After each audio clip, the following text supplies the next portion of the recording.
Greetings, dear viewer, and welcome to Purposes Crossed, where I hope that people who are called by Jesus for different purposes cross paths and exchange ideas. In this video, we continue with our series of devotions on the Psalms, and today we will deal with Psalm 24. Psalm 24 begins with the confident declaration, "The earth is Yahweh's and all that is in it." The confidence of this declaration is remarkable.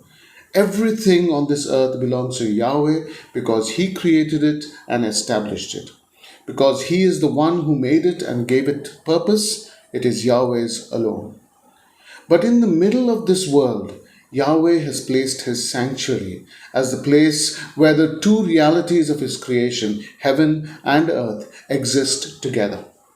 In David's time, this would have been the tabernacle since the temple had not yet been constructed.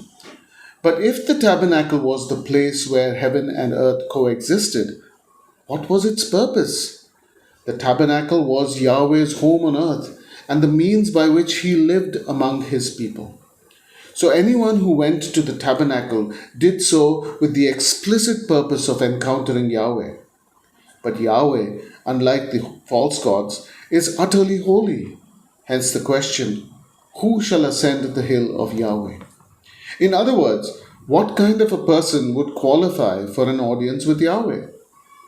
The answer of the psalm is in verse 4, which declares, "The one whose deeds are blameless and whose motives are pure, who does not lie or make promises with no intention of keeping them." This describes a person of integrity whose interactions in public reflect what he or she intends in private. This is a person who can be trusted. Such a person can be taken at their word. According to David, only such people are qualified for an audience with Yahweh. Indeed, Yahweh is so pleased with them that He rewards them and comes to their rescue in times of trouble.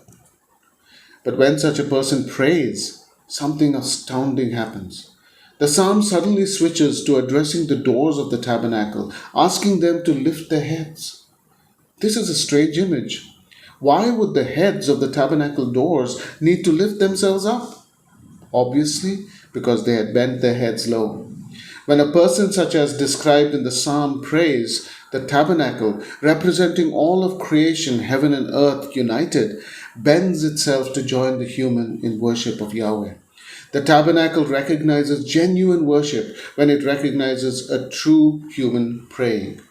And it joins the true human in his or her act of worshiping God by bending its head low.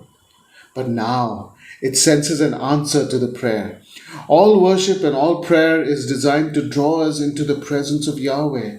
And when someone prays with a pure heart, Yahweh draws near. And this drawing near is sensed by the doors of the tabernacle, which raise their heads to welcome the presence of their majestic, victorious King. The psalm brings together three entities in a dynamic drama. It begins with Yahweh and the earth, and the declaration that the earth belongs to Yahweh. And then it describes what a true human is like.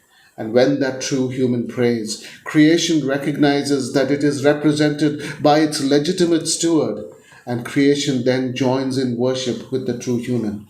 But when these two worship, Yahweh fills the tabernacle with His presence, completing the triad God, steward, creation. The way the psalm links human character with the genuine prayer that effectively invokes the presence of Yahweh is not to be lost. Indeed, this is precisely one of its main purposes, for in so doing, it restores to us the fact that we cannot fulfill our role as God's stewards over creation if we are people who lack character.